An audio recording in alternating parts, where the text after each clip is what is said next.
몸을 내맡긴 사람들. 이들의 혈관은 강이 큽니다.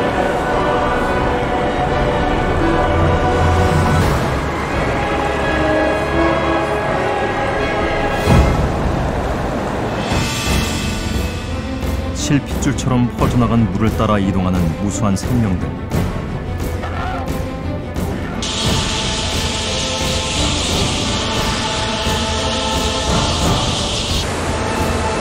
물은 마침내 하나의 강으로 흘러갑니다. 모든 강을 삼키는 강, 홍고강입니다.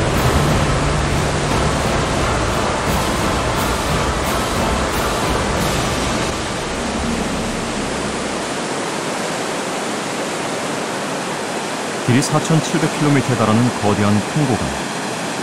최대 수심 1,500m로 세계에서 가장 깊은 강입니다.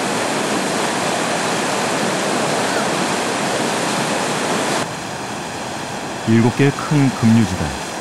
어떤 배도 이 강 전체를 항해해 본 적이 없습니다.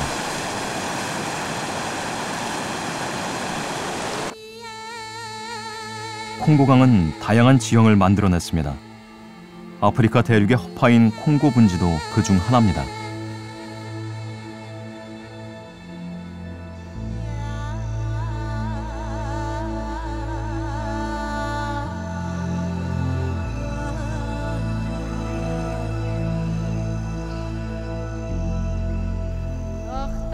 적도를 거쳐 열대림을 지난 강은 멀리 대서양으로 흘러듭니다.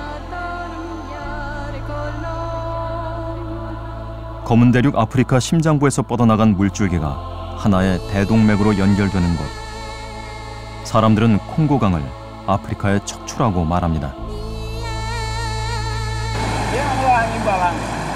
인류가 제대로 탐사하지 못한 마지막 공간 가운데 하나인 콩고강. 그런데 이 콩고강에 대해 잘 아는 사람들이 있습니다.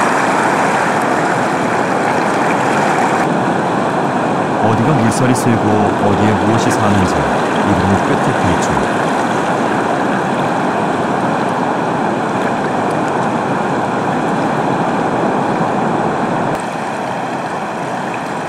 급류지대 옆에 마을을 이루고 사는 와게냐족입니다.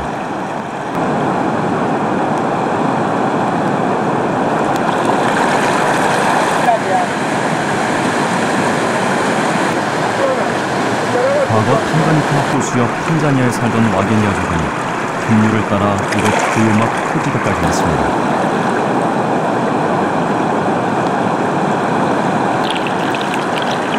이들은 급류 지역에다 바구니를 걸어놓고 물고기를 잡습니다. 콩고강의 거센 물살은 물고기들이 치고 올라오기에 벅찹니다.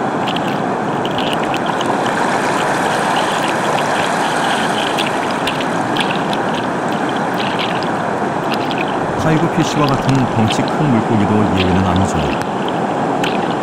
물살에 떠밀려 뒤로 밀리는 물고기가 바구니에 걸려들게 됩니다.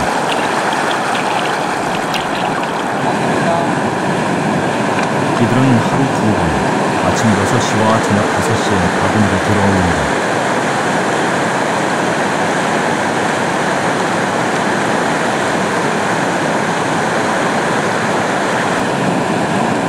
이들에겐 목숨을 건 작업입니다.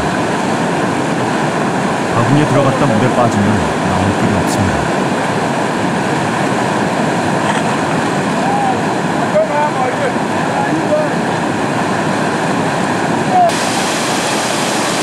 실제로 와겐야족 마을에서는 1년에 한두 명 정도가 물고기를 잡다가 급류에 휩쓸려 목숨을 잃습니다.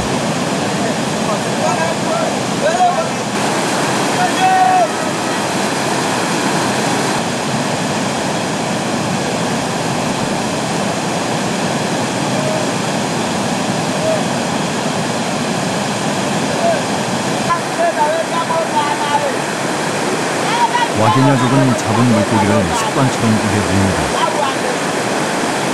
자신들의 조상을 자라라고 여기기 때문입니다.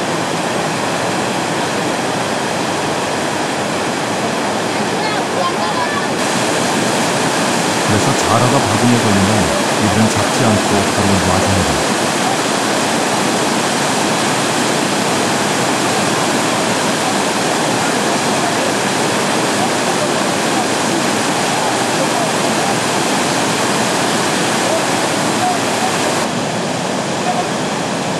물살이 세면 셀수록 큰 물고기들이 잡힙니다.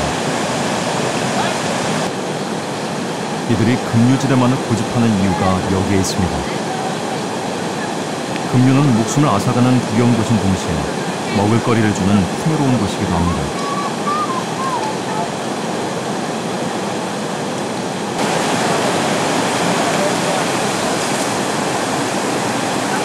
홍고강에는 체고와 같은 몸길이 1m가 넘는 거대 민물고기들이 삽니다.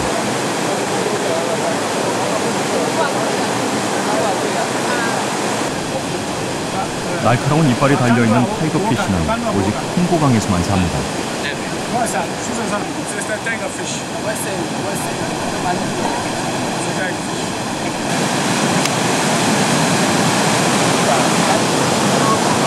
작은 물고기는 작업량이나 일에 상관없이 똑같이 나눠봤습니다.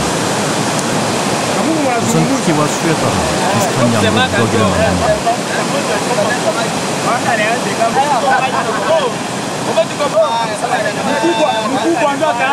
선택은 연장자 수로 이루어지죠.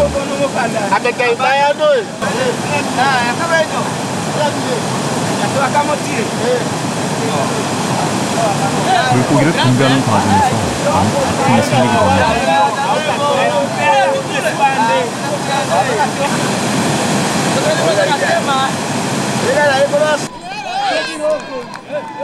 서로 싸우게 되면 고기를 잡을 수도 나눠 가질 수도 없습니다.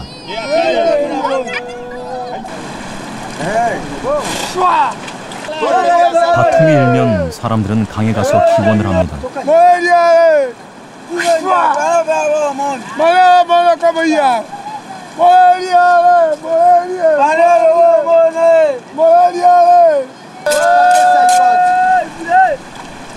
마을 족장은 닭을 조상께 제물로 바칩니다.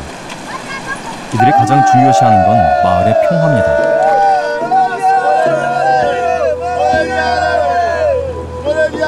이들은 홍고강에 자신들의 운명을 좌지우지하는 무서운 정령이 있다고 믿습니다. 작은 개를 닮은 무게티라는 정령과 마미와타가 그것입니다. 할아버지는 꿈에서 본 것처럼 마미와타를 그립니다.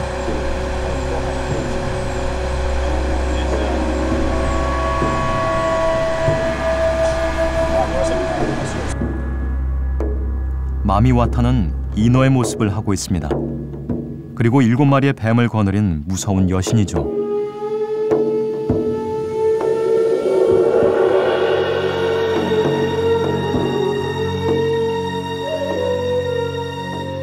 마미와타는 홍고강 전역에서 전설로 내려오는 정령입니다. 이 땅의 외부 종교를 전하러 온 선교사들도 주민의 요구에 따라 마미와타에게 닭의 머리를 바쳐야 했습니다.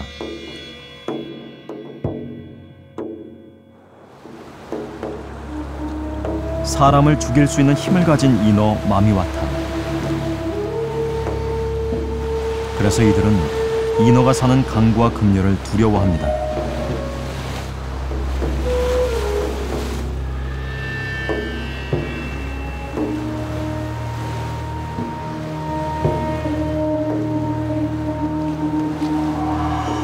마미와타에 대한 이들의 믿음은 확고합니다.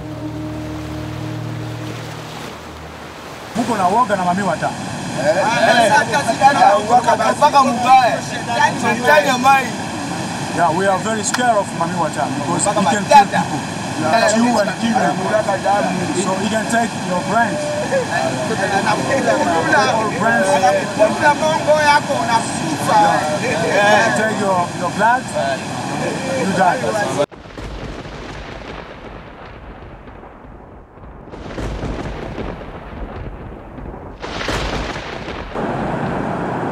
와게니아족 사람들은 매일같이 선택의 기로에 섭니다. 마미와타가 사는 급류 속으로 뛰어들 것인가 말 것인가.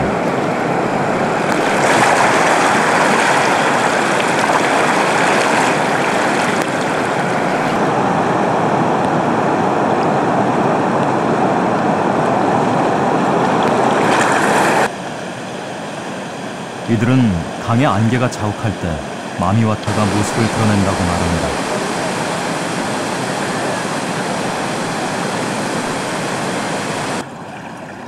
용기 있고 강인한 남자만이 급류를 이기고 큰 고기를 얻을 수 있습니다.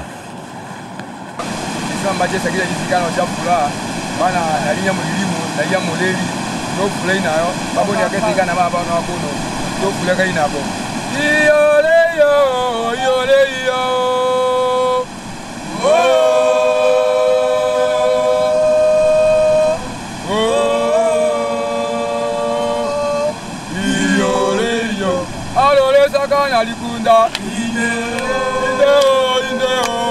반가우세 아로레 사간 아리군다 인데요 반가우세.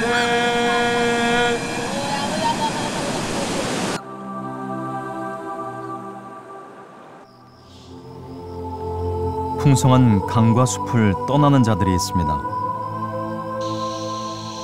콩고 열대림에 사는 과일박쥐입니다.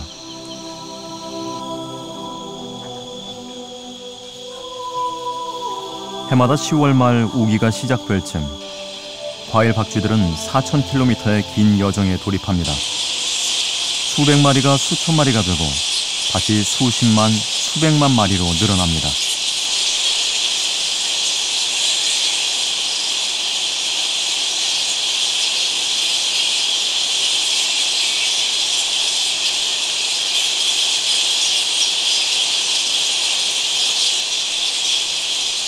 위치와 시기를 어떻게 알고 이동하는지는 미스터리지만 녀석들은 잠비아의 외딴 늪지대인 카산카로 집결합니다.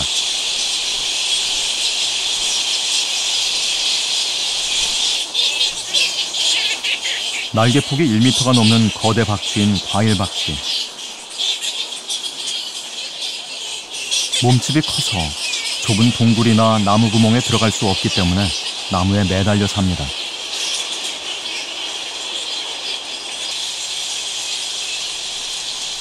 콩고 열대림에 흩어져 살던 과일박쥐들은 콩고강 상류인 이곳 카산카를 새로운 거처로 삼고 2달 가까이 머뭅니다.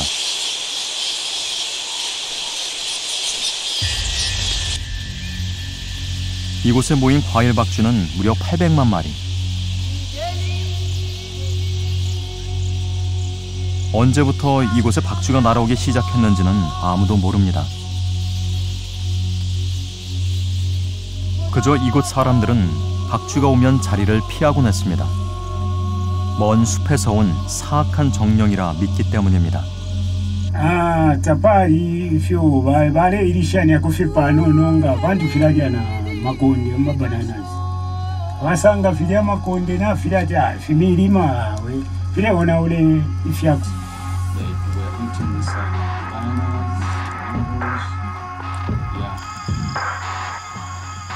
이러한 문화가 지상 최대 포유류의 대이동이라는 장관을 만들어냈습니다.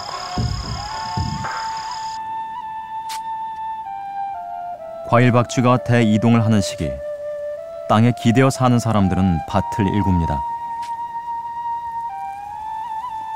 아프리카 사람들의 주식인 카사바를 재배하는 농장에선 비가 올 때를 기다려 땅을 갈고 파종을 준비합니다.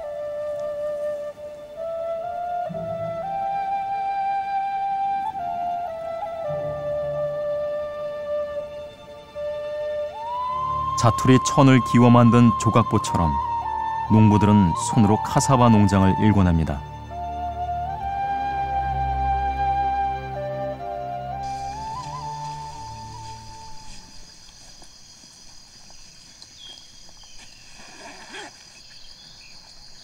텃밭의 과일나무는 수확을 앞두고 있습니다.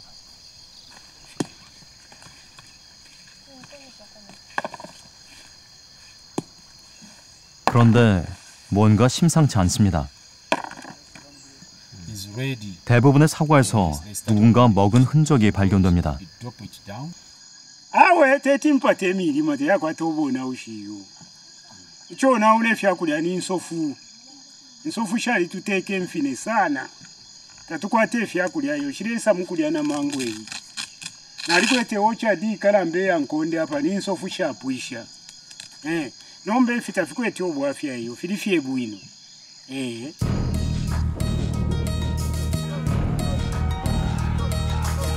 농부들의 갈등은 비와 함께 시작됩니다.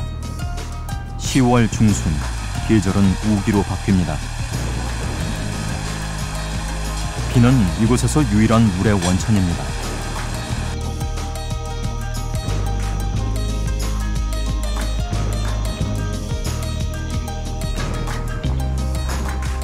지상에서 가장 몸집이 큰 포유류가 물을 찾아 나왔습니다.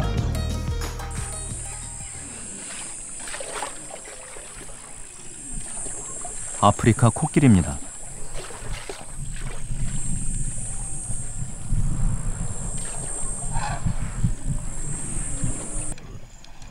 코의 길이가 1m가 넘고 몸무게는 3톤에서 많게는 7톤까지 나갑니다. 코끼리는 모계 사회를 이룹니다.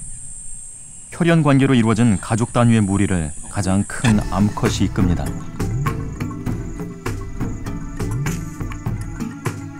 어미처럼 코끼리 암컷은 새끼가 있으면 예민해집니다. 이 시기엔 영역 다툼도 자주 일어나죠.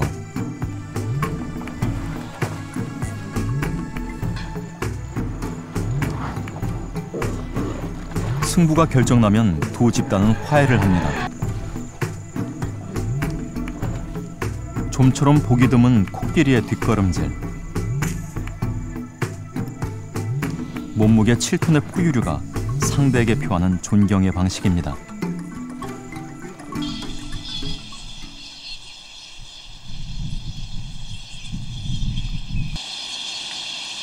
젖을 먹여 키우는 포유류 중 유일한 날짐승인 박쥐.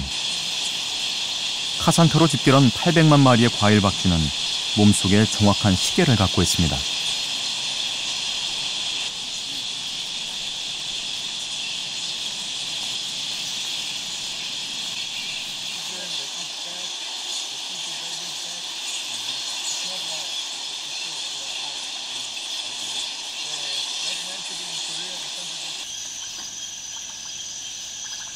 해가 지면 일제히 날아올라 콩고강 상류에 물을 마십니다.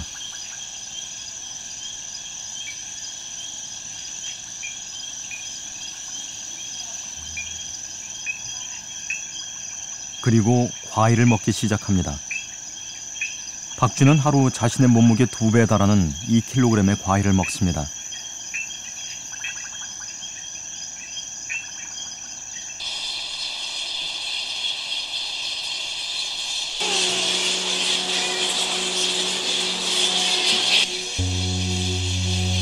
이곳을 찾는 과일 박쥐의 수가 워낙 많다 보니 집단 내 갈등이 잦습니다.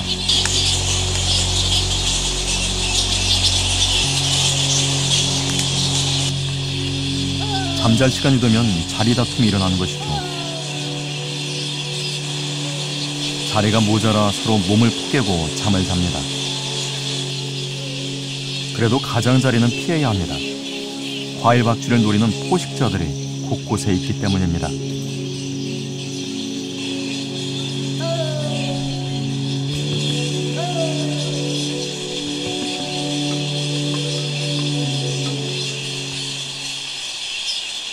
날개 길이 2m가 넘는 대형 맹금류인 왕관독수리.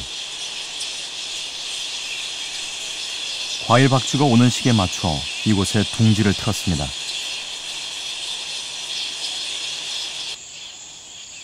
과일 박쥐도 이곳에서 새끼를 키웁니다.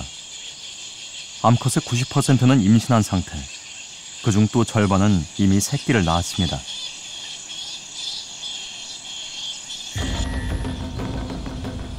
포식자들은 이때를 기다려왔습니다.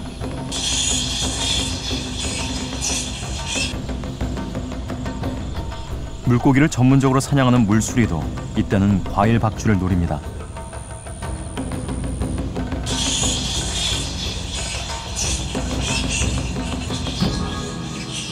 바닥에선 길이 4m의 거대한 뱀이 또아리를 틀고 있습니다. 나무에서 떨어지는 순간 포식자의 먹이가 됩니다.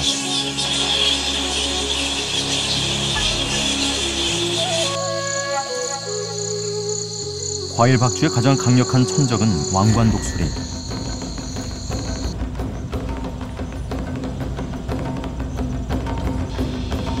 원래 왕관독수리는 원숭이 전문 사냥꾼입니다. 그러나 지금은 과일 박쥐만을 집중 공략합니다.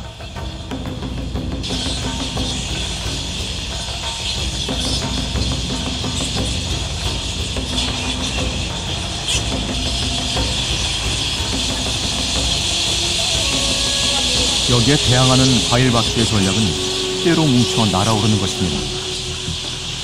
크게 보여 포식자의 눈을 어지럽히는 것이죠.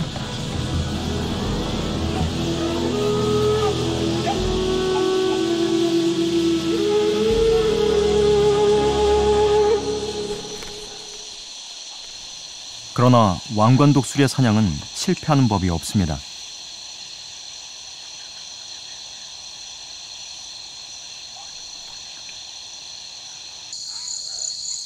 과일 박쥐는 이 시기 가장 얻기 쉬운 단백질 공급원입니다. 이 왕관독수리 부부는 4년째 같은 자리에 둥지를 틀어 새끼를 잘 키워냈습니다.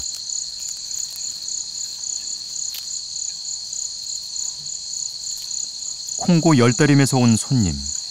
누군가에겐 피해를 입히는 사악한 정령이지만 또 누군가에겐 생명을 키워내는 소중한 선물입니다.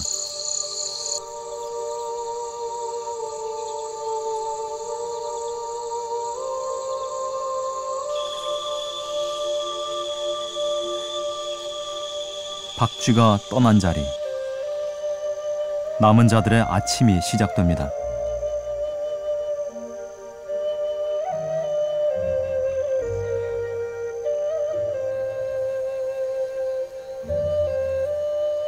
이곳은 콩고강의 또 다른 상류지대인 방회울루입니다. 물과 빛을 따라 흐르는 생명들의 움직임.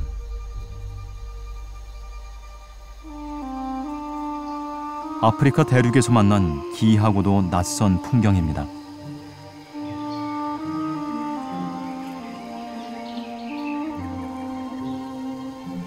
숨 막힐 듯 아름다운 이 풍경의 중심엔 바로 물이 있습니다.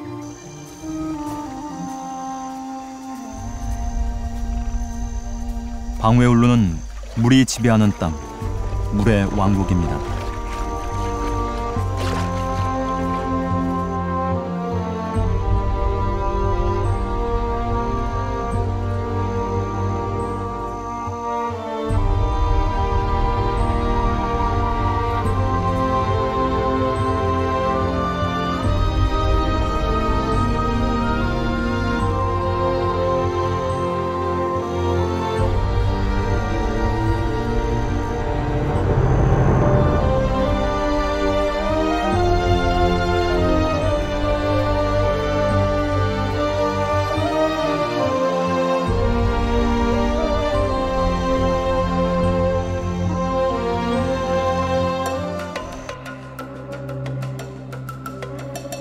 콩고강의 발원지이자 아프리카에서 가장 큰 습지인 방회울루는 너비 38km, 길이 72km에 달하는 광활한 공간입니다.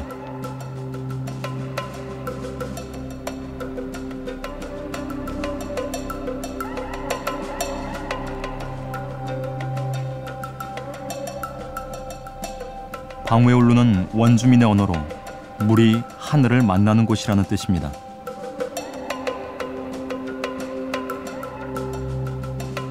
물은 습지에 수로를 내고 섬을 만듭니다.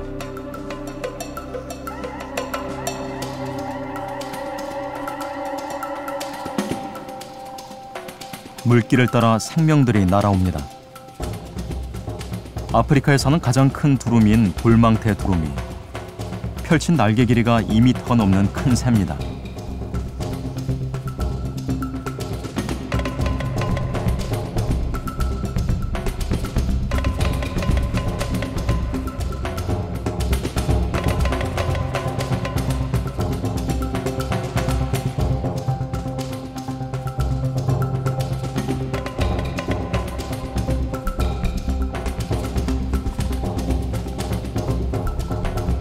지구상 10,000마리에 불과한 볼망태 두루미 절반이 이곳 방회울루에서 살아갑니다. 두루미가 지상 가까이 내려앉자 겁 많은 블랙 레추애들이 놀라 달아납니다. 하늘과 땅에서 펼쳐지는 동물들의 대향연. 물이 만들어낸 신비로운 풍광입니다.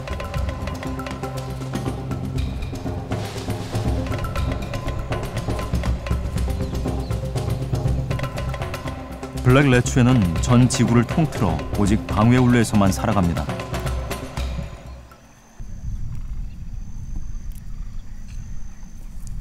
이곳에 사는 블랙 레추의 수는 50만 마리.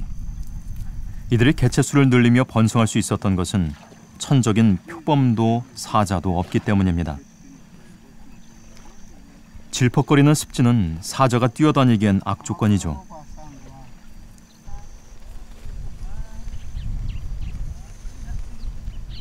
방웨울루는 또한 고대 새들의 땅입니다.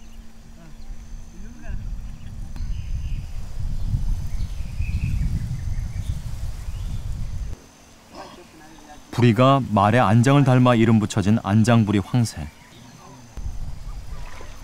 학자들은 가장 진화가 덜 된 조류로 키 150cm의 이 새를 꼽습니다.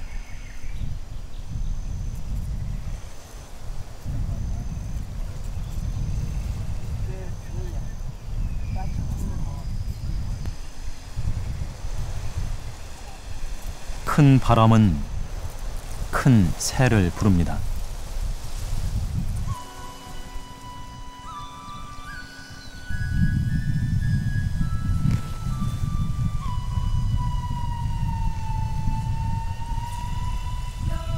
안장부리 황새와 키가 비슷한 이 새는 슈빌입니다.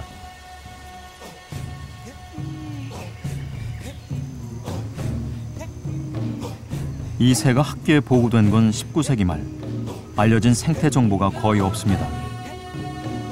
최근에서야 5,000년 전 고대 이집트 상형 문자에 등장한다는 것을 알게 됐습니다. 이집트 사람들은 이름을 부르는 것도 쳐다보는 것도 금기시할 만큼 이 새를 두려워했습니다.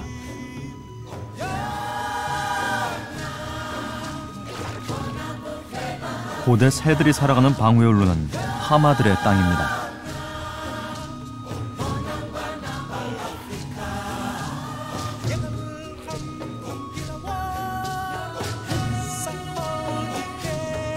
습지의 왕인 하마는 습지에 길을 내고 웅덩이를 만듭니다.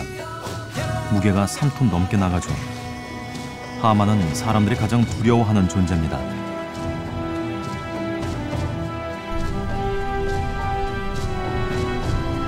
하마만큼 슈빌도 습지에서는 위협적인 존재입니다. 날 수 있는 새 가운데 가장 큰 슈빌은 사냥 솜씨가 뛰어납니다.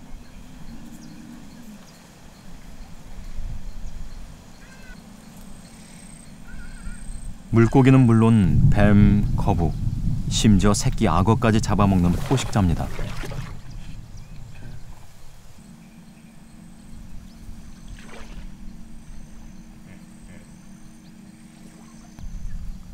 하마가 있어도 슈빌은 개의치 않습니다. 초식동물인 하마가 공격하지 않는다는 것을 잘 알기 때문이죠.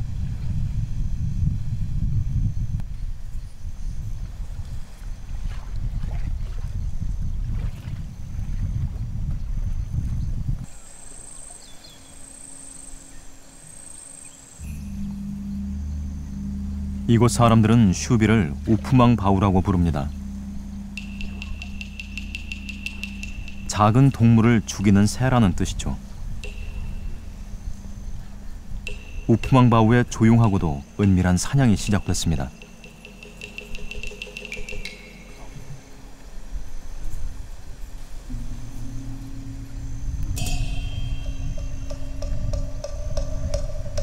가장 즐겨 먹는 것은 메기. 메기가 숨쉬기 위해 내뿜는 공기방울은 사냥꾼에게 좋은 신호가 됩니다.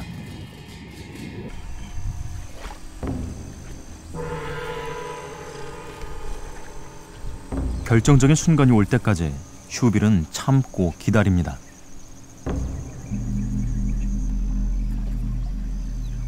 넓은 발로 소리 없이 습지를 이동하는 슈빌.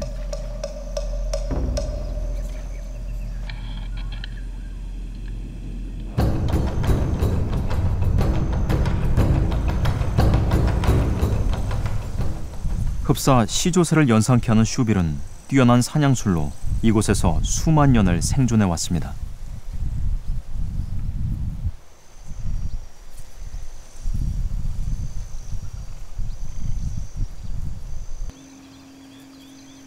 우기가 끝나가는 6월.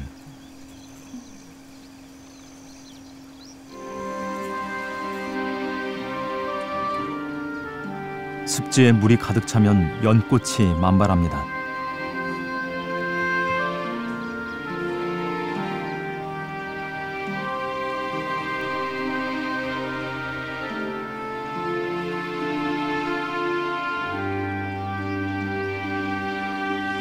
그러나 이 화려하고 장엄한 장관을 볼 수 있는 건 단 2달에 불과합니다.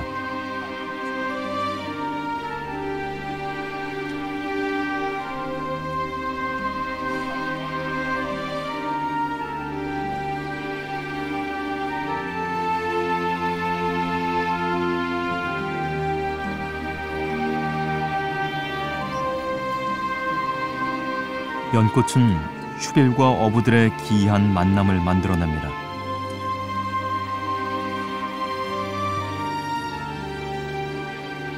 물이 가장 많은 이 시기, 사람들은 물가에서 정착 생활을 합니다.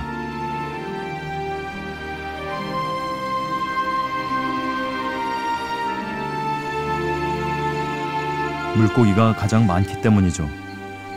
이들이 즐겨 잡는 건 메기입니다. 메기가 올라오는 길목에 도랑을 파고 통발을 칩니다.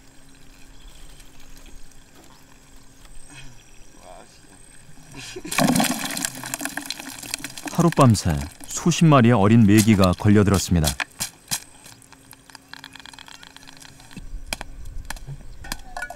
저장고가 따로 없는 이들은 잡은 고기를 햇볕에 널어 말립니다.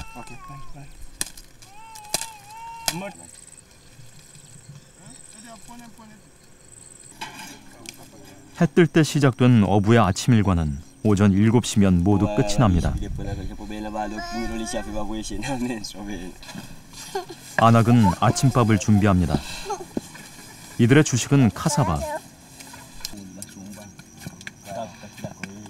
가루를 반죽해 덩어리로 만들어 먹습니다.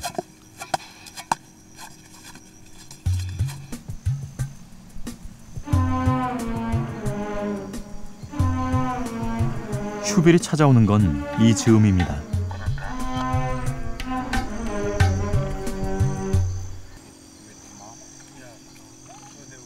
연꽃이 흐드러지게 피는 시기, 사람과 슈빌은 매일 같은 시간에 밥 먹는 일상처럼 조우합니다.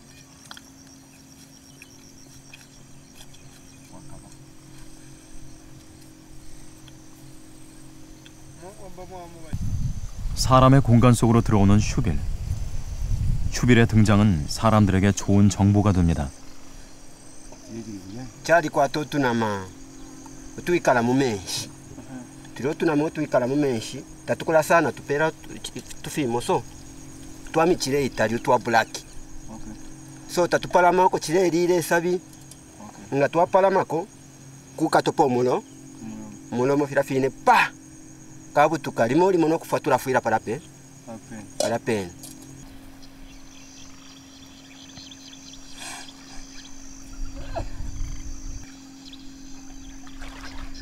방웨울루가 가장 아름다운 이때, 슈빌도 사랑을 시작합니다.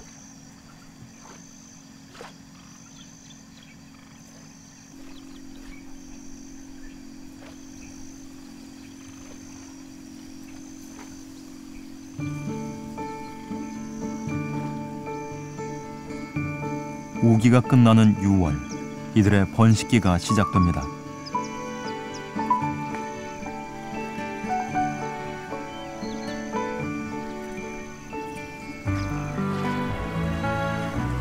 슈빌 한 쌍이 기이한 행동을 합니다.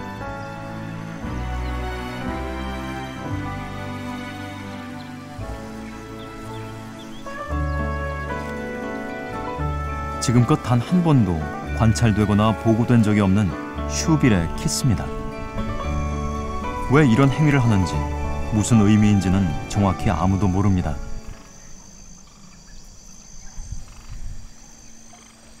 늪에 수달이 나타났습니다.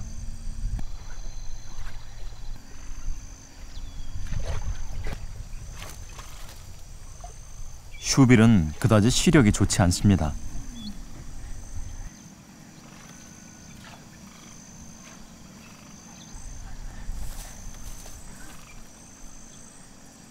수달을 놓친 분풀이일까요? 슈빌의 이러한 행동 또한 해석할 수 있는 사람이 없습니다.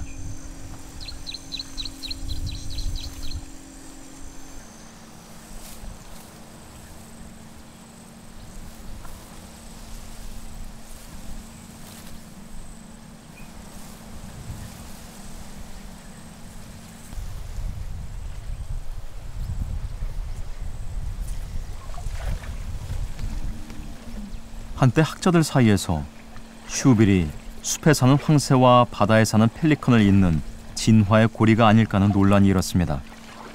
그러나 유전자 검사 결과 전혀 다른 종으로 밝혀졌습니다. 조류 중에선 유일무이한 종이죠.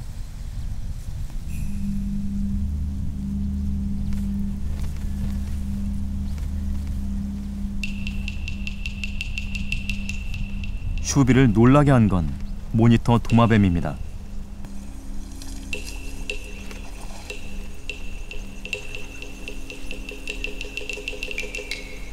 슈빌이 도마뱀을 쫓습니다.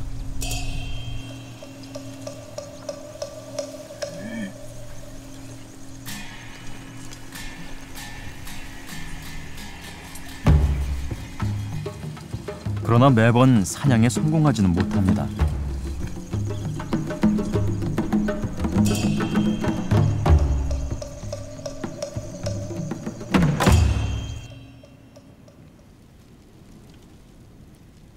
계절이 바뀌었습니다. 건기가 되면 방웨울루는 물이 3분의 1로 줄어듭니다.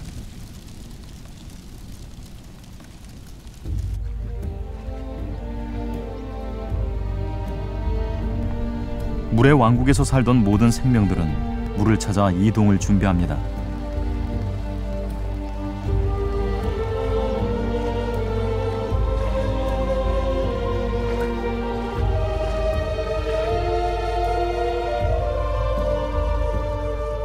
사람들은 물이 빠진 초지에 불을 놓습니다. 동물을 잡고 농사를 짓기 위해서죠.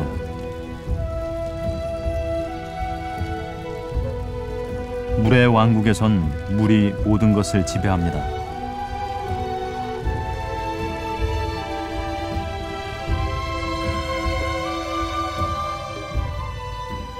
사람들도 이 질서를 거스를 수는 없습니다.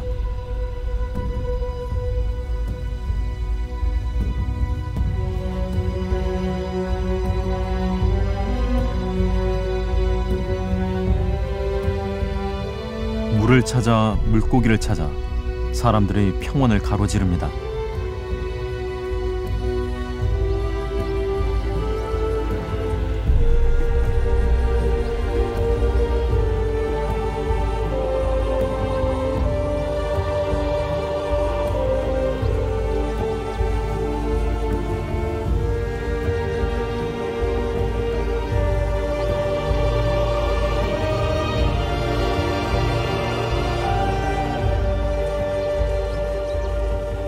자전거에 실린 장대 하나, 아이들이 든 그릇 몇 개가 이들 세간의 전부입니다.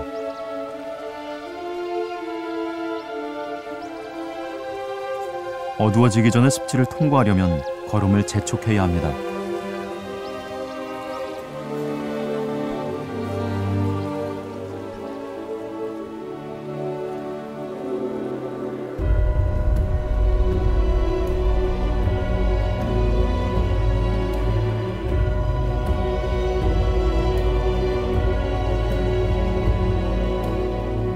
블랙 레츄애들도 먹이를 찾아 1년에 수백 킬로미터 이상을 옮겨 다니죠.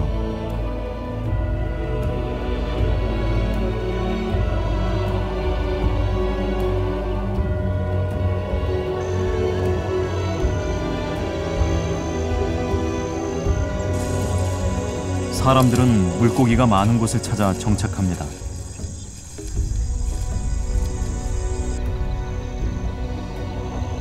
블랙 레츄에도 새로운 터전을 찾았습니다. 물이 있는 곳에 동물도 사람도 모여듭니다.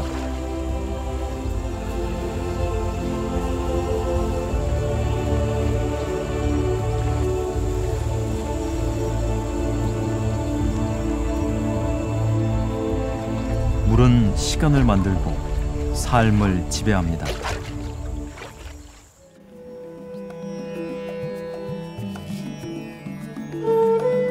콩고강 4,700km의 장대한 물줄기는 어디서 시작된 것일까요?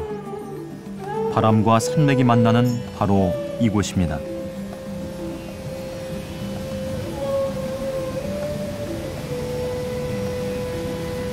높이 260m의 칼람보 폭포를 이곳 사람들은 신성한 뱀의 꼬리라고 여깁니다.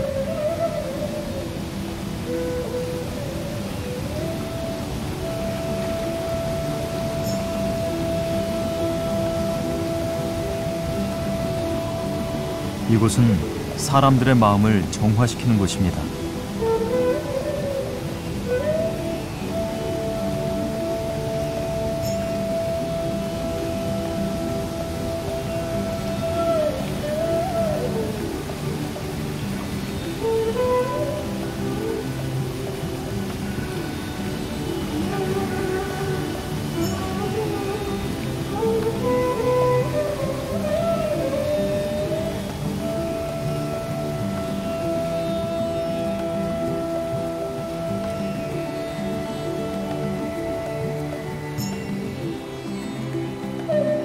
아프리카의 가장 깊은 곳에서 나온 물은 탕가니카 호수로 흘러듭니다.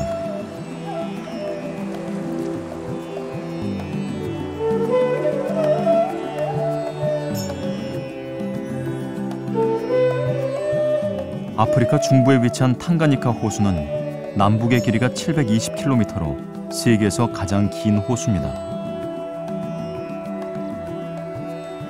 천만 년 전 아프리카 대륙엔 대규모 지각 활동이 일어났습니다. 당시 땅이 융기에 엄청난 물이 가둬지면서 지금의 탕가니카 호수가 만들어졌습니다.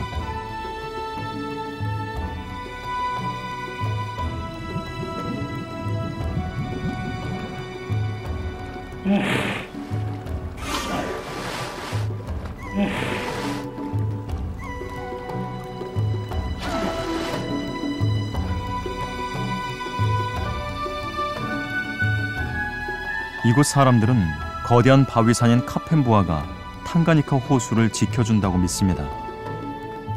카펜부아가 뱀의 머리라는 것이죠. 불과 50년 전만 해도 살아있는 사람을 제물로 바친 곳입니다.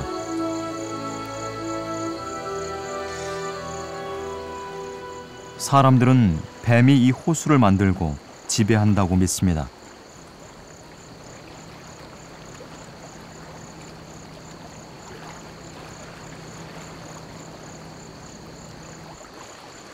뱀의 혼이 깃든 탕가니카 호수는 사나운 동물들이 털을 잡고 사는 위험한 곳입니다.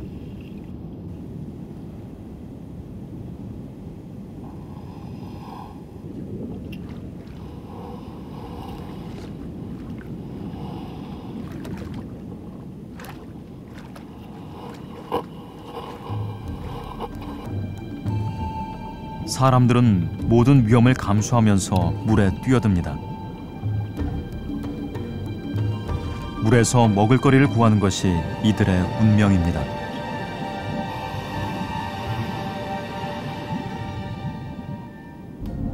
물 속엔 호수만큼이나 오래된 고대 물고기가 있습니다. 폐어라 불리는 이 물고기는 폐로 호흡을 하는데 숨을 쉬기 위해 수시로 수면 위로 올라옵니다.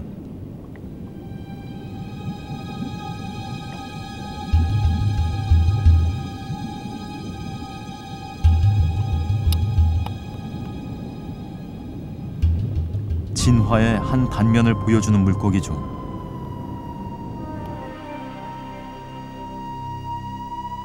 탕가니카 호수는 수심이 최대 1,500m에 달합니다. 호수라기보다 바다에 가깝죠.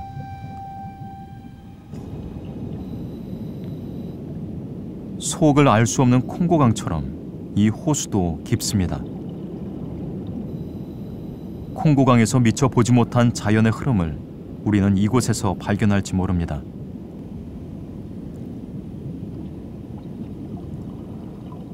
탕가니카 호수는 살아있는 진화의 공간입니다.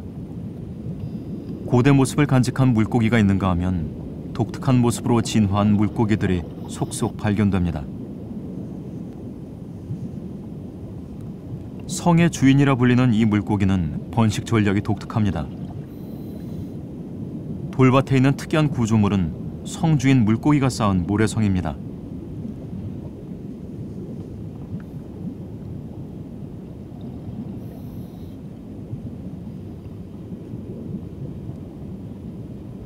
입으로 모래를 물어다 최대한 높게 성을 쌓습니다.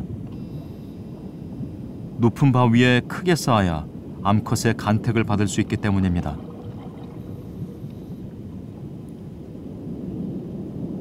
호수는 사방에 트여 있어 천적들의 눈을 피할 수가 없습니다. 새끼를 낳으면 부모들은 하루 종일 보초를 섭니다.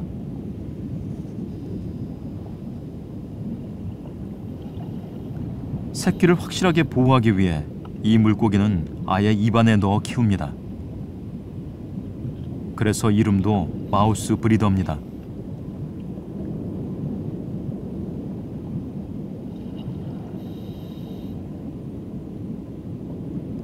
마우스 브리더는 암수가 번갈아가며 새끼를 입안에 넣습니다.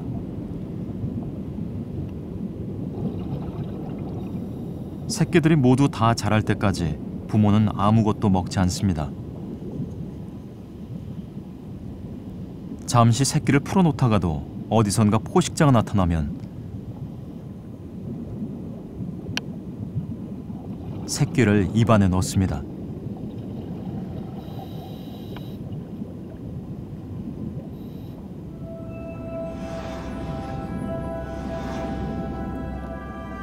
그러나 이 전략도 한계는 있습니다.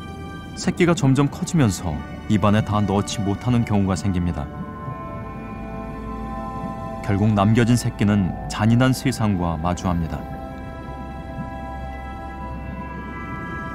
돌밭에 알이 빼곡합니다. 구피의 알입니다. 구피는 몸 크기가 90cm에 달하는 큰 물고기입니다. 암수는 번갈아가며 보초를 서고 수시로 알에 산소를 불어넣어 줍니다.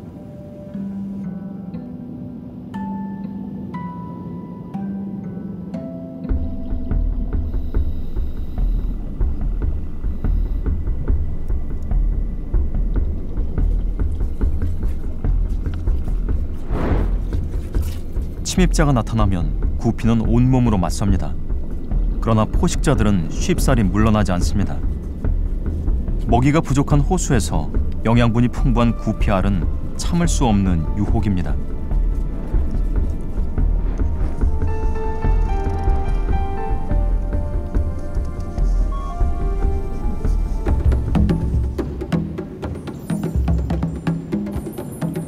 호수의 강력한 포식자인 자라.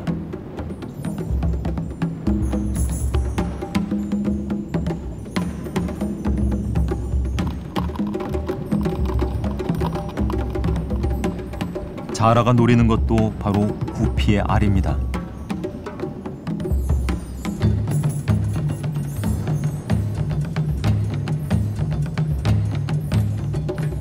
그러나 방어선을 뚫기가 쉽지 않습니다.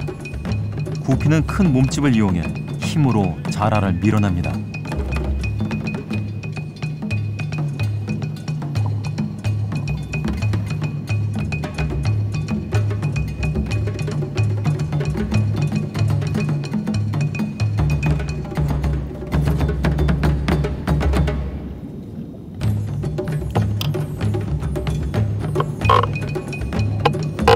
새끼를 지키려는 어미의 저항 앞에 자라는 포기하고 말았습니다.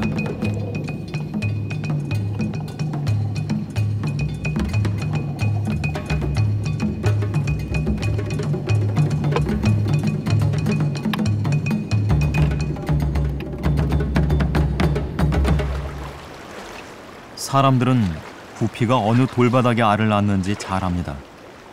구피는 사람들이 좋아하는 고기죠. 정확하게 구피의 산란터에 그물을 칩니다.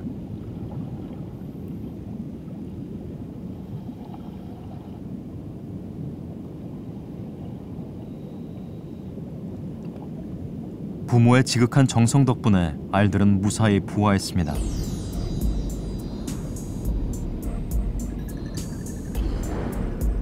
어미는 더욱 바빠졌습니다.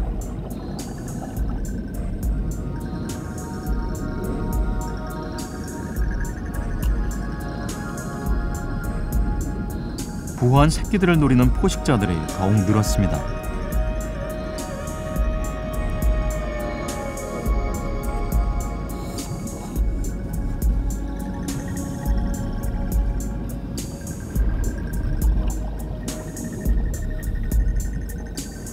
한 마리의 새끼라도 더 살리려는 구피의 노력은 필사적입니다.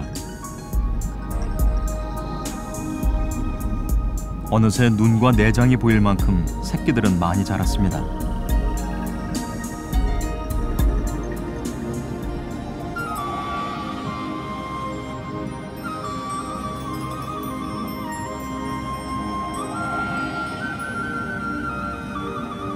드디어 새끼들이 넓은 세상 밖으로 나왔습니다.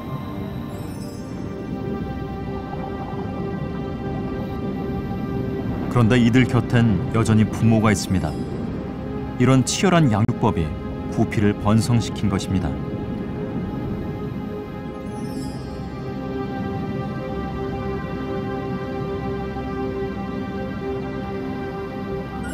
인간의 그물에 구피가 걸려들었습니다.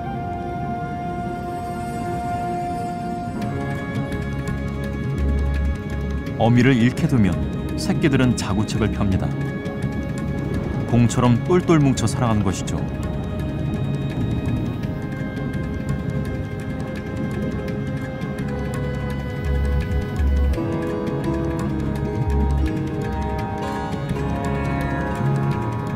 민물 생태계에선 보기 드문 장면입니다.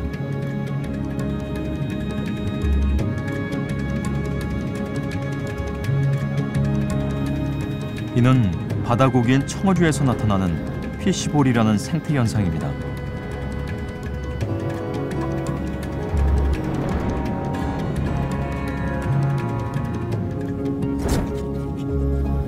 바다고기의 생존 전략까지 빌어왔지만 포식자들의 눈을 피하진 못합니다.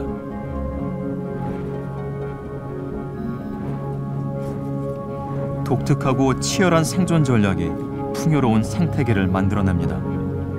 자연은 그렇게 순원합니다.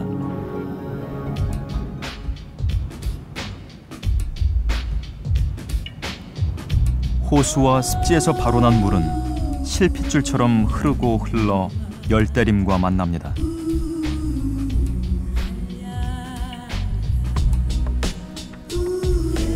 그리고 마침내 물은 하나의 강으로 흐릅니다. 아프리카의 심장, 콩고강입니다. 강은 나무의 바다를 품습니다.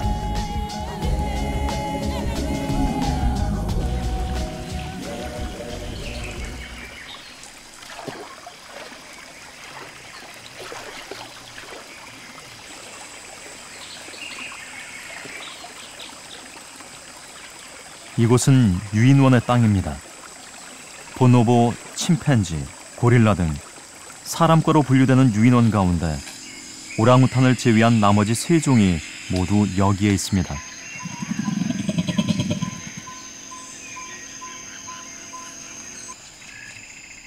이들은 우리와 놀라울 정도로 비슷한 점이 많습니다. 두 손을 자유자재로 쓰고 도구를 쓰며 놀이를 합니다.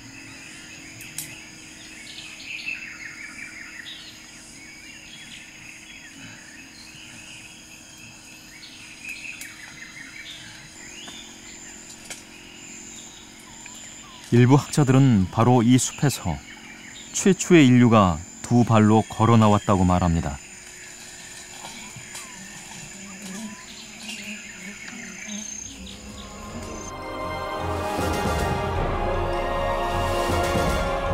광활한 콩고 열대림, 인류가 떠나온 숲.